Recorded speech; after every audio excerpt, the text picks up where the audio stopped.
So, you want to be a CO? The following is an informative video to prepare you for your newly chosen career.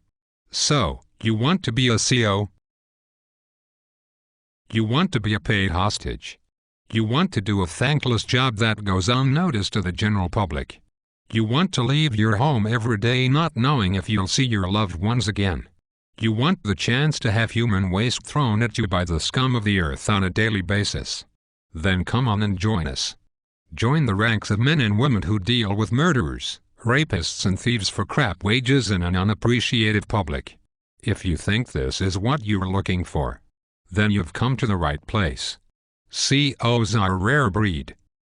They follow orders from people who have proved nothing except that they can pass a test and forget where they came from once they achieve rank.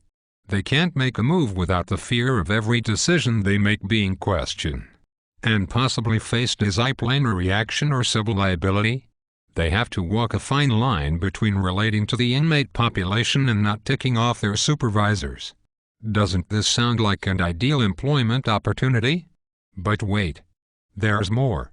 What if I told you that you can be a CO without dealing with inmates at all? That's right. You can be a CO without dealing with inmates. Can you suck up with no shame or sense of personal dignity? Can you make coffee? Can you answer a phone? Then you can be a rare type of CO we like to call a chart bitch.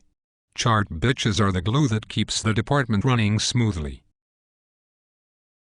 You see, chart bitches work side by side with your supervisors in a comfortable climate-controlled area while the other COs are either sweating their asses off or freezing out in the compound with all of the felons.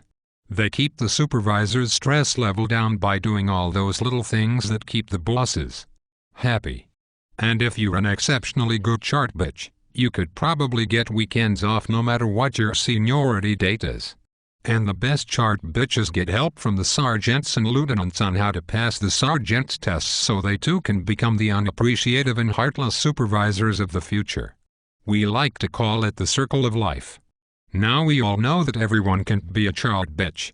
So for those of you who foolishly have a sense of pride and dignity, we have so many opportunities for you too.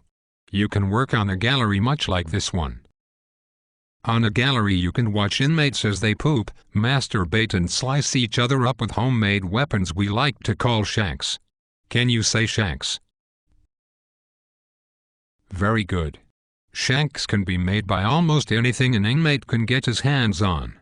All they need is an abrasive surface to sharpen an object on and zip zip, they have a shank.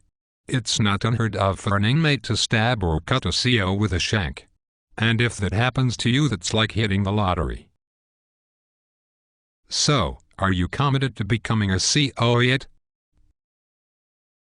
Not yet? Then let me tell you more. One common misconception is that once a felon enters the system, he or she has no rights. Not true. Inmates probably have more rights than the COs do. That's just another thing that makes becoming a CO an exciting job opportunity. Just imagine the thought of being suspended from your place of employment because a baby raper accused you of something you never did. Sounds exciting, doesn't it? But wait. There's even more. Remember that unappreciative general public I mentioned earlier? Just imagine being looked down upon by your neighbors because as they go to their big money Wall Street jobs, you drag yourself into the cesspool of humanity just to provide for your family. And imagine that the economy takes a big fat crap.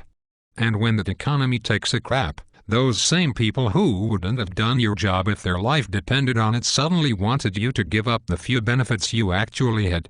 That could never happen, you say? Well, there's only one way to find out. Come join the profession with the highest divorce rate and lowest life expectancy. That's right. Come be a CO.